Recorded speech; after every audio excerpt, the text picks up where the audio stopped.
దృష్ట్యా central government తన విధానాన్ని ఈ విషయంలో పునఃసమీక్షించుకునే అవకాశం ఉందా? ఇక్కడ మనం టెక్నికల్ గా 2-3 పాయింట్లు మన కోటేశ్వరరావు గారు చెప్పిన దాంట్లో కూడా మనం దాన్ని చర్చించాల్సిన అవసరం ఉంది.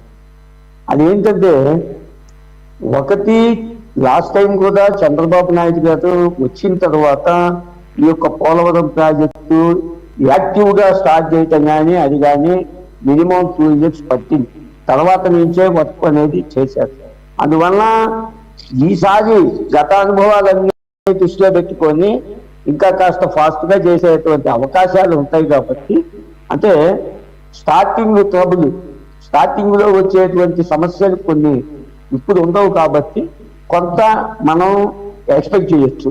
ఒకటి పోతే రెండోది, ఈ రోజున ముఖ్యంగా చంద్రబాబు నాయుడు గారు చాలా గొప్ప మనసుతోటి కేంద్రాన్ని కూడా ఒకటే అధికారం తెలుస్తోంది. అదేమనంటే, మీరు నాకు మంత్రి పదవులు ఇవ్వకపోయినా పర్వాలేదు, కానీ నాకున్నటువంటి రాష్ట్రంలో రాష్ట్ర అభివృద్ధికి కావాల్సినటువంటి తోడ్పాటు కావాలి.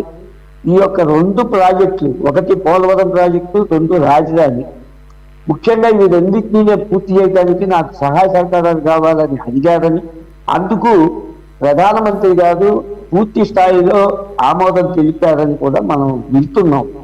అదే జరిగితే అంతకన్నా మనకి వేరే అదృష్టం అక్కర్లేదు.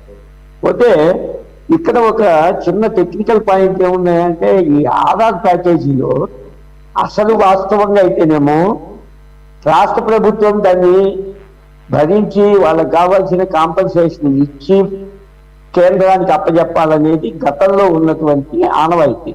కానీ ఈ ప్రాజెక్టుకు మాత్రం అది కూడా కేంద్రమే ఇస్తానని చెప్పి కూడా ఒప్పుకున్నది. కానీ దాన్ని నెగోషియేట్ చేయటము, దాని యొక్క కావాల్సిన పరిస్థితుల్ని మనకు అనుకూలంగా చేయటానికి గత ప్రభుత్వము పూర్తిగా విఫలమైపోయింది.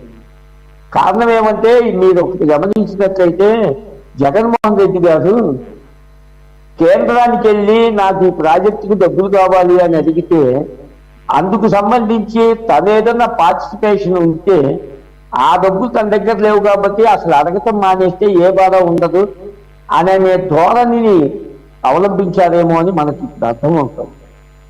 లేకుంటే 5 సంవత్సరాల పాటు ఆ ప్రాజెక్ట్ అతను నిద్రపోవాల్సిన అవసరం లేదు. ఇట్లా కాలయాపన జరగడం వల్ల కూడా నష్ట శాతం ఇంకా పెరిగింది. అది కూడా ఇవాళ మనమే భరించాలా, ప్రజలే భరించాలా, ప్రభుత్వాలు దాన్ని మళ్ళీ సమన్వయం చేయాలి.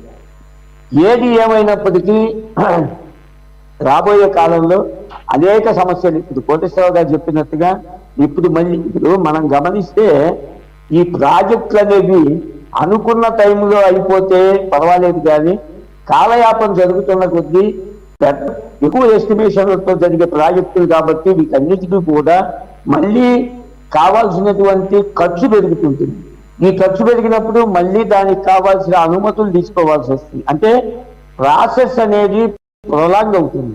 ప్రొలాంగ్ అయిన కొద్దీ టైం గడుస్తుంది.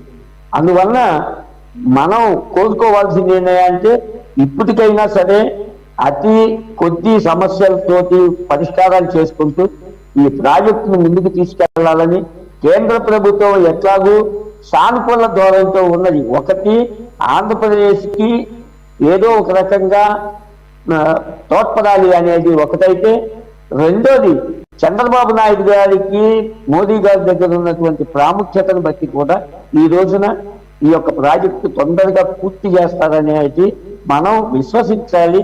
విశ్వసించి రాబోయే కాలంలో ఏం జరుగుతుందనేది కూడా మనం చూద్దాం.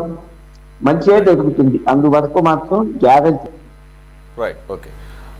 వరలక్ష్మి గారు, ఏదైతే విఠల్ గారు అంటున్నారో